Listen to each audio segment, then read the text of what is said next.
Hero Class Civil Warfare by Rogue Druid. Chapter 2 Black Moves First. Day 1, 6 hours, 0 minutes, 6 a.m. local time. Game start. Welcome to your mission briefing. Until now, you have not known the precise parameters of your mission. Aizawa-sensei stood before the assembled hero team. They were in their costumes, each with some variant of the UA symbol backed by wings added to represent them being part of the same team. Katsuki stood at the front, looking over the screens behind Aizawa as he took in what information they had. That's because, in the real world, you rarely know what your opponent is after. 1 hour ago, when the villains entered the city, the test began. Uraraka blinked in surprise, hearing murmurs and curses from the other heroes. The chosen field for this is a place neither class has ever had a reason to visit before, Training Ground F, known amongst students as the Downtown District. It is a full 10 by 10 block of skyscrapers and apartments, modeled after the likes of New York and downtown Tokyo. He turned and tapped the computer behind him, pulling up a video feed.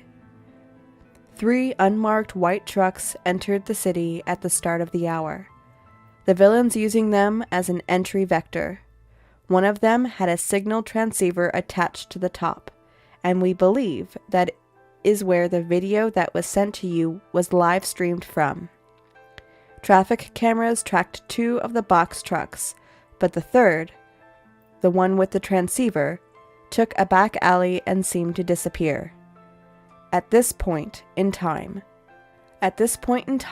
we have no idea what exactly their plan is, but most support analysts agree this has the markings of a hostage situation. There are civil bots in most public places, simple mannequins with basic monitor functions and sensors. Keep them alive and safe. They will run from fights and dangers, replicating normal civilian reactions. But the villains can and will take them hostage. The screen changed once more. The video of the trucks vanishing to show one of the trucks backing up and parking at a loading dock. 4 figures in loose black jumpsuits covered with hooded jackets got out and began pulling cases from the truck. This is the back camera from the bank in the city. Soon after that, all camera feeds to and from the bank stopped. The screen flickered to another unloading.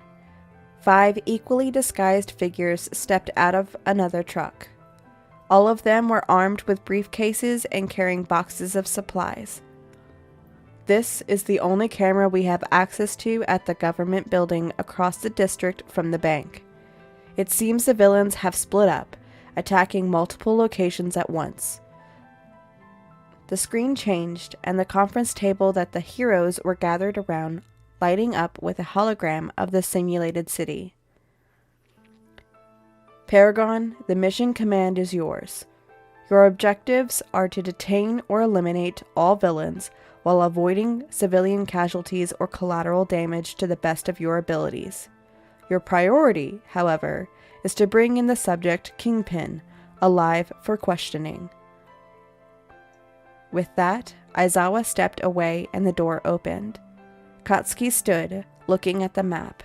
After a moment of consideration, he began to mark it with entry points. We'll start with 5 teams. Leaders are me, Ida, Todoroki, Shiozaki, and Tsuburaba. Keep in contact. Ida, your team is hunting. Find that 3rd van. I don't trust not knowing where it's gone to, he said. Todoroki, Tsuburaba, your teams are heading for the district. Set up a forward camp and keep an eye out. Mai and Shiozaki's teams will head out to the bank. If we work fast, we can stop them before they do any lasting damage. Keep in touch, and keep each other updated. Move out, he called out, surprisingly professional for his normal demeanor. Heh, shitty Deku thinks he's going to outmaneuver me? He grinned, teeth pulled back in a vicious smile.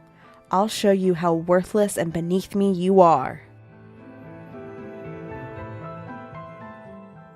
7 days before the exam.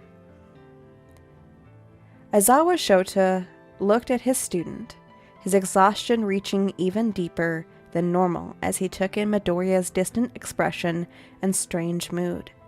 He had barely said anything, just sat there with a cup of tea in hand, staring into the steam. Just as Shota was going to start, he was cut off. That selection was rigged, wasn't it? Midoriya's expression was sharp, with the focus that Shota had only seen when Midoriya or his friends were in danger. The intensity of it said that he was on overdrive, mind racing through mad plans and data. He had seen how Midoriya reacted during the USJ attack. He'd also heard about the stain incident. Yes. He wasn't going to lie. Not now. Midoriya was already exhibiting what Shota wanted to see. That drive, but not for another. This time, only for himself. Fine. Midoriya held up his rulebook. Are these all the rules in their entirety? Aizawa nodded. Yes. Midoriya lowered the book and with a quick motion drained his teacup.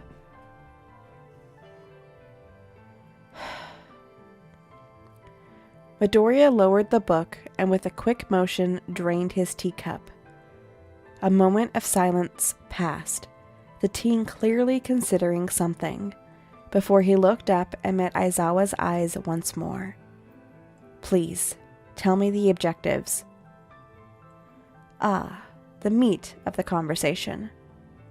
There will be 15 objectives planted inside the city. To pass the exercise, you must acquire at least 5 of those objectives and escape with all or most of your team. Extra objectives will improve your final score and even contribute extra credit and help raise your grades, he said. Each objective is vaguely based on a different crime, killing a specific civilian target or acquiring one object or another, finding a certain document, perhaps destroying a certain server. Beyond that are the 2 other win conditions that you can complete. Escape the city on the 3rd day or make the heroes unable to continue and or force them to retreat. If either of those 2 conditions are met, you automatically pass, even if it's on a technicality. Midoriya seemed distracted, lips moving slightly as he processed the new data, before he looked back up. What about lost conditions? There are 3. All villains are taken down and captured. You, the Kingpin, are killed or captured by the hero team. Or you leave before the 3rd day, which would be considered a forfeit. Midoriya nodded thoughtfully. Then, almost hesitantly, he asked another question. Where's the test taking place? Training Ground F, the downtown district. An incredulous pause broke the conversation, as Midoriya looked at him in realization. Shota could tell Midoriya saw the faint grimace on Shota's own face. After that, Midoriya went through a quick flash of various expressions. Aizawa caught both confusion and understanding. Sensei, when's the last time the villain team won this exercise? A pause stretched out by tension. Eventually, Shota sighed. It was back when I was a first year. I heard about it through gossip and later from Hero Course classmates. There was a 3rd year with an overpowered fire and heat manipulation quirk. He works with Endeavor now.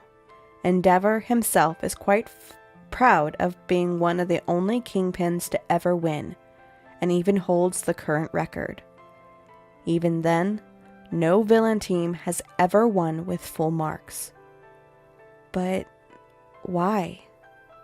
Midoriya asked hesitantly. If Shota were a betting man, he'd say that Midoriya already knew the answer. Pausing, he decided to give the clarification anyways, giving a hard glare towards the cafeteria where the rest of the hero course would be.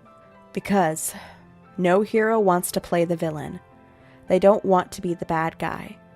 I'm not going to sugarcoat it, problem child. You're going to be outnumbered, overpowered. The game is going to be stacked against you. Which is a shame, because that makes this entire ordeal less effective.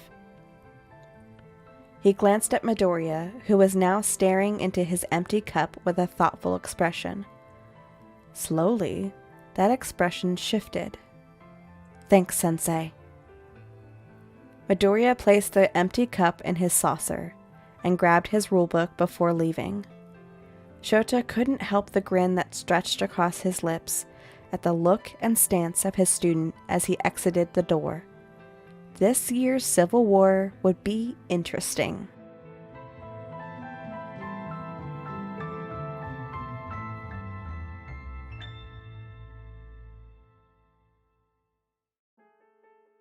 Hey guys, it's Tempe.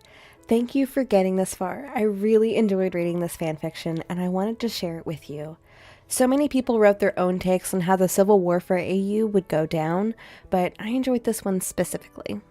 So if you enjoyed this as much as I did, please consider giving me a like, comment, or subscribing.